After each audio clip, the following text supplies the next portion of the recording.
नमस्कार दोस्तों, आप सभी का स्वागत है, अभिनंदन है डीएस एकेडमी के यूट्यूब चैनल में। दोस्तों, आज 6 जुलाई 2020 का करंट अफेयर्स लेकर उपस्थित हुआ हूं। आप लोग पूरा का पूरा वीडियो देखिए और आपको ये जानकारी अच्छी लगती है तो आप लाइक कीजिए, शेयर कीजिए, कमेंट के माध्यम से बताइए कि आपको कैसी लगी और सब्सक्राइब करना नहीं भूलिएगा।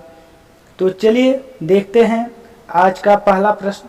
तो आज का पहला प्रश्न है, कोरोना वायरस हवा से फैलकर लोगों को संक्रमित करता है। यह दावा कितने देशों के 239 वैज्ञानिकों ने WHO से किया है? दोस्तों, इसके 4 ऑप्शन ये हैं: 20 देश, 25 देश, 36 देश और 50 देश। तो इसका सही जवाब है ऑप्शन नंबर सी, 36 देश के 239 वैज्ञानिकों ने WHO से किया है। दोस्तों, कोरोना महामारी के दौर में वैज्ञानिकों का दवा एक और टेंशन दे रहा है। द न्यूयॉर्क टाइम्स 36 देशों के 239 वैज्ञानिकों की एक रिपोर्ट के आधार पर न्यूज़ पब्लिश की है। बाद में इसे भारत सहित दुनिया भर के न्यूज़पेपर्स ने भी छापा है। वैज्ञानिकों ने कहा है, कोविड-19 का वायरस एयरबॉर्न है, मतलब हवा में फैलता है और लोगों को इफेक्ट करता है। इसमें कहा गया है कि छींकने, खांसने या जोर से बोलने से इफेक्टेड व्यक्ति के मुंह से निकलने वाले ड्रॉपलेट्स हवा में तैरकर स्वस्थ व्यक्ति तक पहुंच सकते हैं। ऐसे घरों में रहते हुए भी N95 मास्क पहनने की ज़रूरत है। वैज्ञानिकों ने WHO और अमेरिका के CDC मतलब centre for disease control and prevention को रिपोर्ट भेजकर इन दावों पर गौर करने और दिशा निर्देश में बदलाव करने की गुजारिश की है। वीडियो बनाए जाने तक WHO ने इस पर कोई आधिकारिक बयान नहीं दिया है। हालांकि WHO इससे पहले कहता रहा है कि हवा में कोरोना के रहने और इनसे संक्रमण फैलने के सबूत विश्वास करने लायक नहीं है। WHO की टेक्निकल हेड डॉक्टर बेनडाटा अलग्राजी ने कहा है कि पिछले कुछ महीनों में बार बार हवा के जरिए संक्रमण फैलने के दावे किए जा रहे हैं, लेकिन इन बातों का कोई ठोस आधार या पुख्ता सबूत नहीं है। लेकिन अब नए दावे पर उनके रिएक्शन का इंतजार पूरी दुनिया का है। देखते हैं आज का दूसरा प्रश्न।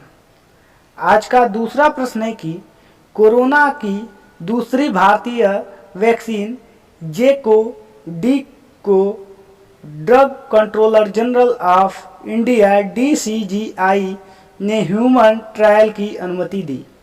इसे किस कंपनी ने बनाया है? तो आपको बताना है। तो इसका सही जवाब जो है होगा option number A, Zydus Cadila जो है वो कंपनी ने बनाया है। तो भारत में बनी पहली वैक्सीन कोवैक्सीन है, जिसे drug controller general of India ने ह्यूमन ट्रायल की परमिशन दी थी। इसे भारत बायोटेक कंपनी ने बनाया है। जबकि दूसरी वैक्सीन जो है JCOV-D, इसे जाइडस कैडिला ने बनाया है।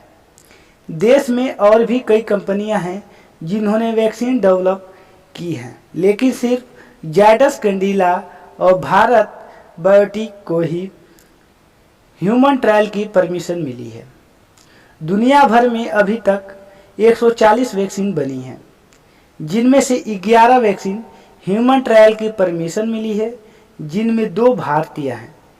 सबसे आगे कौन सी वैक्सीन है अगर हम बात करें तो कोरोना वैक्सीन की लिस्ट में सबसे आगे CHAdOS1 का नाम है। इसे स्वीडन की कंपनी एस्ट्राजेनेका और ऑक्सफोर्ड यूनिवर्सिटी ने मिलकर बनाया है। वैक्सीन ब्राजील और साउथ अफ्रीका में तीसरे फेज का ट्रायल कर रही है। कंपनी अक्टूबर वैक्सीन देना शुरू भी कर सकती है। विवाद के बाद सरकार ने कहा 2021 तक वैक्सीन आएगी। सरकार ने 5 जुलाई को कहा कि वैक्सीन 2021 तक वैक्सीन आने की संभावना नहीं है, लेकिन बाद में बयान वापस ले लिया गया। इसी से कन्फ्यूजन शुरू हो गई। फिलहाल यह साफ नहीं है कि वैक्सीन कब तक आएगी। अगला प्रश्न देखते हैं। कोविड-19 संक्रमण के मामले में रूस को पीछे छोड़कर भारत किस स्थान पर आ गया है? तो इसका सही जवाब होगा ऑप्शन नंबर बी, तीसरे स्थान पे आया है। तो दुनिया में इस वक्त कोरोना इन्फेक्शन के टोटल मामले 1,15,00,000 से ज़्यादा हो चुके हैं और 5,36,000 से ज़्यादा लोगों की मौत हो चुकी है। हालांकि 65 लाख लोग ठीक भी हो चुके हैं। इंडिया की बात करें तो हमारा देश कोरोना इन्फेक्शन के मामले में रूस को पीछे छोड़कर तीसरे स्थान पर पहुंच गया है। हमारे देश में कोरोना के मामले 7 लाख के करीब पहुंच चुका है। 19,700 लोग जान गंवा चुके हैं, जबकि ठीक होने वालों की संख्या 4,24,000 है। भारत में कोरोना काफ़ी तेज़ी से फैल रहा है। देश के पिछले 24 घंटे में 6 जुलाई को इन्फेक्शन के 24,248 नए मामले आए, जबकि 425 लोगों की भी मौत हो गई। तो अगला प्रश्न देखते हैं। तो अगला प्रश्न है, उपराष्ट्रपति एम वेंकैया नायडू ने आर्ट ऑफ लिविंग के भारतीय सोशल मीडिया ऐप को लॉन्च किया। इसका नाम क्या है? तो दोस्तों आपको बताना है। तो इसका सही ऑप्शन है ऑप्शन नंबर ए, एलिमेंट्स। दोस्तों आर्ट ऑफ लिविंग ने इसे देश का सोशल मीडिया सुपर ऐप कहा है। इसमें सोशल कनेक्टिविटी के साथ chatting, audio video calling, group calling, e payment, e commerce, Facebook की तरह पब्लिक प्रोफाइल जैसे फीचर्स हैं। ऐप को डेवलप करने के लिए भारतीय आईटी एक्सपर्ट्स से काम लिया गया है। आर्ट ऑफ लिविंग के संस्थापक श्री रविशंकर हैं। अगला प्रश्न देखते हैं। तो अगला प्रश्न है, वर्ल्ड बैंक के जुलाई 2020 में एमएसएमई की सेक्टर के लिए भारत को कितना कर्ज देने को मंजूरी दी गई है? दोस्तों आप लोग को कैसी वीडियो लग रही है ज़रूर बताएं कमेंट के माध्यम से। तो वर्ल्ड बैंक ने जुलाई 2020 में एमएसएमई सेक्टर के लिए भारत को कितना कर्ज देने को मंजूरी दी है? तो इसका सही जवाब होगा ऑप्शन नंबर सी। जो ऑप्शन नंबर सी है 750 मिलियन डॉलर की। दोस्तों इस रकम से ऐसे सूक्ष्म लघु और मध्यम उद्यमों एमएसएमई को सरकार फंड देगी जो कोविड-19 महामारी से प्रभावित है। ऐसे एमएसएमई की संख्या करीब 15 लाख है। इससे नौकरियों की सुरक्षा और चरमराती हुई अर्थव्यवस्था को थामने में मदद मिलेगी। वर्ल्ड बैंक के ताज़ा लोन के बाद कोविड-19 इमरजेंसी लोन की रकम अब तक टोटल 2.75 मिलियन मतलब 20,600 करोड़ रुपए तक पहुंच गई है पिछले 3 महीनों में। भारत में विश्व बैंक के कंट्री डायरेक्टर जुनैद अहमद ने कहा है कि एमएसएमई सेक्टर भारत के विकास के साथ साथ रोजगार सृजन का भी केंद्र है। यह क्षेत्र एक ऐसी विशेष क्षेत्र होगा जो कोविड-19 महामारी के बाद भारत के आर्थिक सुधार को गति देगा। तो दोस्तों वर्ल्ड बैंक की अगर बात करें तो वर्ल्ड बैंक का मुख्यालय वाशिंगटन डीसी है। वर्ल्ड बैंक की स्थापना जुलाई 1944 में हुआ था। अध्यक्ष की अगर बात करें वर्ल्ड बैंक के प्रेसिडेंट की तो डेविड मालपास हैं। एमडी और सीएफओ अंशुला कांत हैं। तो अगला प्रश्न देखते हैं। तो अगला प्रश्न है कि केंद्र सरकार ने 8,250 करोड़ रुपए लागत वाले चंबल एक्सप्रेसवे के निर्माण को मंजूरी दे दी है। यह कितने किलोमीटर लंबी होगी? दोस्तों, इसका सही जवाब जो होगा ऑप्शन नंबर डी होगा, 404 किलोमीटर। दोस्तों, 4 जुलाई 2020 को केंद्रीय परिवहन मंत्री नितिन गडकरी ने चंबल एक्सप्रेसवे के निर्माण को लेकर वीडियो कॉन्फ्रेंसिंग के जरिए मध्य प्रदेश के मुख्यमंत्री से इस पर चर्चा की। मध्य प्रदेश के मुख्यमंत्री शिवराज सिंह चौहान ने इसके लिए 781 करोड़ रुपए जारी किया। यह मध्य प्रदेश, उत्तर और राजस्थान से होकर गुजरेगा। यह स्वर्णिम चतुर्भुज के दिल्ली कोलकाता खंड को दिल्ली मुंबई एक्सप्रेसवे से जोड़ेगा। इस प्रोजेक्ट में 309 किलोमीटर का हिस्सा मध्य प्रदेश में और 78 किलोमीटर राजस्थान और 17 किलोमीटर उत्तर प्रदेश में रहेगा। राजस्थान के कोटा को मध्य प्रदेश के भिंड से जोड़ने वाले इस एक्सप्रेसवे के निर्माण से चंबल के आसपास बसने वाली आबादी को खास लाभ होगा। देखते हैं अगला प्रश्न। तो अगला प्रश्न है, दिल्ली सरकार कब से कब तक पौधे लगाओ पर्यावरण बचाओ अभियान पखवाड़ा आयोजित करेगी, जिसमें 31 लाख पेड़ लगाने का लक्ष्य रखा गया है? तो दोस्तों, इसका सही जवाब होगा ऑप्शन नंबर बी, 10 से 26 जुलाई तक।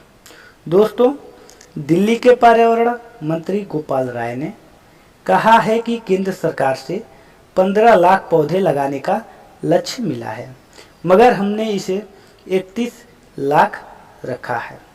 तो अगला प्रश्न देखते हैं। तो अगला प्रश्न है, दिल्ली सरकार ने वर्ष 2021 तक ग्रीन क्षेत्र 325 वर्ग किलोमीटर से बढ़ाकर कितना करने का लक्ष्य बनाया है? दोस्तों, इसका सही ऑप्शन होगा ऑप्शन नंबर ए, 350 वर्ग किलोमीटर। तो दोस्तों, दिल्ली के सीएम अरविंद केजरीवाल हैं। उपराज्यपाल की अगर बात करें तो अनिल बैजल है। तो अगला प्रश्न देखते हैं। तो अगला प्रश्न है, उड़ीसा सरकार ने किसानों को फसल ऋण देने के लिए कौन सी योजना लॉन्च की है? दोस्तों, आपको बताना है उड़ीसा सरकार ने किसानों को फसल ऋण देने के लिए कौन सी योजना लॉन्च की है? तो इसका सही जवाब होगा ऑप्शन नंबर बी, बलराम योजना। दोस्तों, बलराम योजना के तहत भूमिहीन कृषकों को संयुक्त देयता समूह के माध्यम से लोन मिलेगा। तो यहाँ पे उड़ीसा आया। तो उड़ीसा के मुख्यमंत्री नवीन पटनायक, राज्यपाल गणेशी लाल और राजधानी भुवनेश्वर है। तो अगला प्रश्न देखते हैं। तो अगला प्रश्न है, केंद्रीय माध्यमिक शिक्षा बोर्ड CBSE ने शिक्षकों और छात्रों के लिए मुफ्त और व्यापक प्रशिक्षण कार्यक्रम के लिए किस सोशल मीडिया ऐप से साझेदारी की है? तो इसका सही जवाब होगा ऑप्शन नंबर बी, फेसबुक। दोस्तों, यह ट्रेनिंग डिजिटल सुरक्षा पर फोकस रहेगी। और CBSE के चेयरमैन कौन हैं? तो मनोज आहूजा। तो अगला प्रश्न देखते हैं। तो अगला प्रश्न है, 2 बार के ओलंपिक गोल्ड मेडलिस्ट चीनी खिलाड़ी लिन डैन ने 20 साल के करियर के बाद खेल को अलविदा कहा। वो किस खेल से जुड़े हुए हैं आपको बताना है। तो इन 4 ऑप्शनों को देख के सही ऑप्शन का चयन कीजिए। तो इसका सही जवाब होगा ऑप्शन नंबर सी, बैडमिंटन से जुड़े हुए हैं। दोस्तों, 2 बार के ओलंपिक गोल्ड मेडलिस्ट और 5 बार के वर्ल्ड चैंपियन लिन ने साल 2000 में खेलना शुरू किया था और 2008 तथा 2012 के ओलंपिक गेम्स में गोल्ड मेडल जीता। 6 बार प्रतिष्ठित ऑल इंग्लैंड ओपन चैंपियनशिप जीती है और सुपर ग्रैंड स्लैम पूरा कर लिया था, जिसमें बैडमिंटन की दुनिया के सभी 9 प्रमुख खिताब शामिल हैं। 2006, 2007, 2009, 2011 और 2013 वर्ल्ड चैंपियनशिप में खिताब जीतने वाले इस चीनी शटलर ने 2005-2006 में वर्ल्ड कप को गोल्ड मेडल अपने नाम किया। Olympic, world championship, badminton, world cup, Thomas cup, super series, masters, final, all England open, Asian games, एशियाई चैंपियनशिप, सुदीरमन कप में खिताब जीतने वाले लिन दुनिया के एकमात्र खिलाड़ी हैं। दोस्तों, आप सभी को ये वीडियो कैसी लगी आप ज़रूर कमेंट के माध्यम से बताएं। अगर आपको कोई भी क्वेश्चन में डाउट होता है तो कमेंट के माध्यम से बता सकते हैं, और अपने दोस्तों के साथ वीडियो शेयर कीजिए और लाइक कीजिए, कमेंट कीजिए और सब्सक्राइब कीजिए। फिर मिलते हैं अगले वीडियो में, तब तक के लिए धन्यवाद।